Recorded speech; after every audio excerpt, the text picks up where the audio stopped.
عليكم السلام أحبتي، أهلا وسهلا بكم في برنامجكم الحلقات القرآنية، وهذه الحلقة رقم 754 ونحن في كتاب الحج، ونتحدث ببعض التفصيل عن منهج القرآن الكريم في تشريع الحج.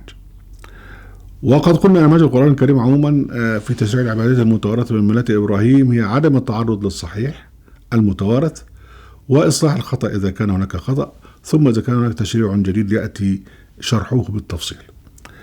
نبدأ هنا بقى بإصلاح الخطأ في المتوارث من موضوع الحج في ملة إبراهيم.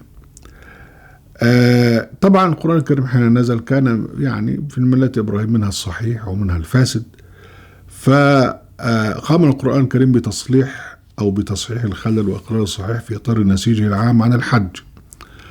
وإذا كان هناك تشريع قرآني جديد يعني يأتي التفصيل فيه. والله سبحانه وتعالى لأنه الذي يعلم الغيب، فإن ما جاء في القرآن الكريم هو الحجة وهو الميزان الذي يحتكم إليه، فبالتالي ربنا سبحانه وتعالى يعلم الغيب. إذا ما جاء في القرآن الكريم ينبئ عن ليس فقط يعني عن خلل حدث، وإنما ممكن أيضا أي خلل يحدث نرجع للقرآن الكريم لنتعرف على يعني منع هذا الخلل. فالقرآن الكريم الذي أنزله عالم الغيب والشهادة فيه الميزان لأي خلل حتى من إذا حدث بعد نزول القرآن الكريم. وحتى يبقى أمثلة من هذا. يعني هو بس الموضوع أنه لابد أن نتدبر في القرآن الكريم ونحتكم إليه فيما يحدث الآن في الحج، ونعرضه على ميزان القرآن الكريم لنعرف الصواب. قريش كانت تقوم على رعاية البيت وعمارته وسقاية الحاج، ولكنهم حرفوا في مناسك الحج وكفر الملأ منهم بالقرآن، واعتبروا ان هم يعني كفاية ان هم يقومون على يعني سقاية الحاج وعمارة المسجد الحرام، فمش محتاجين ان هم يتبعوا القرآن. فربنا سبحانه وتعالى قال لهم وقال لمن جاء بعدهم ولمن هم الآن، قال أجعلتم سقاية الحاج وعمارة المسجد الحرام كمن آمن بالله واليوم الآخر وجاهد في سبيل الله لا يستوون عند الله والله لا يهدي القوم الظالمين. الآية 19 من سورة التوبة. وذكرنا أن أهل مكة قريش اعتبروا نفسهم فوق مستوى الحجاج الآتين إلى الكعبة، وسموا أنفسهم الحمص، وعملوا تشريعات خاصة بهم. وربنا وعمل ده هو اساس التقوى، يعني التقوى المظهريه ان هو لما يكون محرم ما يخشش بيته من الباب، لا يخش يفط من ورا زي الحرامي، وده هو عندهم البر. فربنا قال لهم وليس البر ان تاتوا البيوت من ظهورها ولكن البر من اتقى واتوا البيوت من ابوابها واتقوا الله. الايه 189 من سوره البقره. وبرضو في استغلالهم للحجاج ألزموا الحجاج أن يشتروا من الدكاكين بتاعتهم ومن الحوانيت بتاعتهم ومن المتاجر بتاعتهم الملابس التي يفرضونها عليهم، وعملوا الملابس بشكل معين. وألزموهم أن يشتروا، لا يحضر أحدهم معه طعاما، إذا أحضر طعاما لابد أن يعني يلقيه، وإذا كان مرتديا يعني كده لابد أن يحرق أي لبس، لابد أن هو يشتري اللبس من عندهم. وترتب على هذا طبعا يعني طواف العري الى اخره، وده طبعا لغايه دلوقتي موجود في حكايه لبس الارحام، لبس الاحرام اللي هو اللبس الفكاهي المضحك ده اللي بيلبسه الرجاله يعني. فربنا سبحانه وتعالى قال يعني يا بني ادم خذوا زينتكم عند كل مسجد. خذوا زينتكم عند كل مسجد، يعني اي مكان يصلح للسجود لابد ان تتزين له باحسن لبس. الزينة مش مجرد اللبس العادي، لابد أن يكون لبسا نظيفا إلى آخره. فإذا كان عند كل مسجد فما بالك بالمسجد الحرام، فهذا أيضا نوع من الإصلاح. وكان الحمص أيضا أو القرشيين بقى اللي هم مترفعين عن بقية الحج يقول لك لا احنا مش لنا ان احنا نقف بعرفة.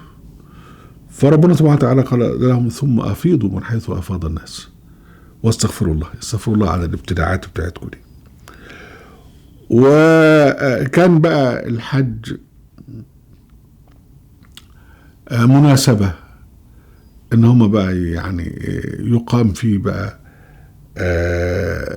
ندوات للفخر. والجماعة العرب كان عندهم حكاية الفخر، كان عندهم في الشعر بتاعهم هو أكبر شيء يعني للتسلية، ويستخدمون للفخر وللهجاء وللمدح وللغزل. فكان مناسبة اجتماع الناس بقى سوق عكاظ، يقعد كل واحد بقى ايه يقول في قومه وكذا ومش عارف ايه، إذا بلغ الرضيع منا فطاما تخر له الجبابر ساجدين، وكلام النخع ده كله. ويعملوا كده كمان يعني في موسم الحج. فربنا سبحانه وتعالى يعني قال يعني اذكروا يعني كذكركم آبائكم أو أشد ذكرا، يعني اذكروا ربنا أكتر، مش تقعد تتكلمنا عن كذا. وبعدين برضه كان في يقع جدال، ده حد يقول لي ده كذا وحد يقول لي كذا، وده قومي وده قومك إلى آخره. فربنا سبحانه وتعالى منع الجدال في الحج. وكان في بيحصل فيه احتكاك، يحصل فيه كذا، يحصل راجل مع مراته إلى آخره. فربنا سبحانه وتعالى قال الحج أشهر معلومات فمن فرض فينا الحج فلا رفث ولا فسوق ولا جدال في الحج. وكانوا يقعون أيضا في قتل الصيد. فربنا سبحانه وتعالى فرض عليهم أن يدفع من يقتل الصيد فدية تقابل قيمة الصيد الذي قتله. لكن أهم حاجة ربنا قال فإذا قضيتم مناسككم فاذكروا الله كذكركم آبائكم أو أشد ذكرا. يعني النهي عن حكاية مجالس الفقر و يعني تمجيد الأهل أو تمجيد القبيلة أو تمجيد العشيرة كما كان يحدث. طبعا في العصر الأموي الجماعة الأمويين استرجعوا هذا بقى وعملوا سوق المربد، وقعدوا يعني يثيروا العداوات بين القبائل بالشعر والأخطل وجرير والفرزدق علشان خاطر يشغلوا الناس عن الاستبداد الذي يقومون به. لكن يعني بالتالي نفهم أنه ممكن جدا أن تكون يعني هذه العادات من التفاخر بالآباء والأجداد وأن تغطي على ذكر الله في المسجد الحرام يعني أعيدت في الحج، لكن ليس لدينا مصدر تاريخي يقول هذا. لكن احنا يعني نتوقع، لأن إذا كانوا يعني الناس انشغلت في العصر الأموي بقصائد الفرزدق وجرير والصراع بينهم، والأخطل المسيحي اللي جه وانضم إلى جرير والكلام ده، فقد الطرف فإنك من نمير فلا كعبا بلغت ولا كلابة. الموضوعات دي كانت هي يعني ايه زي أخبار الممثلات ليندي. فمن التالي بقى لما الناس دي تروح الحج من العراق لازم يعني يتردد هذا في الكعبة في البيت الحرام. طبعا لا نملك مصدرا تاريخيا، لكن يعني هو يعني هذا ما نستشفه.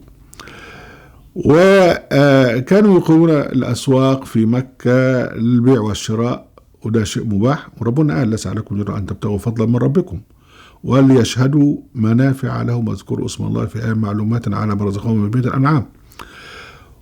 ونفهم من قوله جل وعلا ليس عليكم جناح أن تبتغوا فضلا من ربكم أن حوارا دار حول مشروعية التجارة في الحج فنزل الأمر بإباحته كما كان.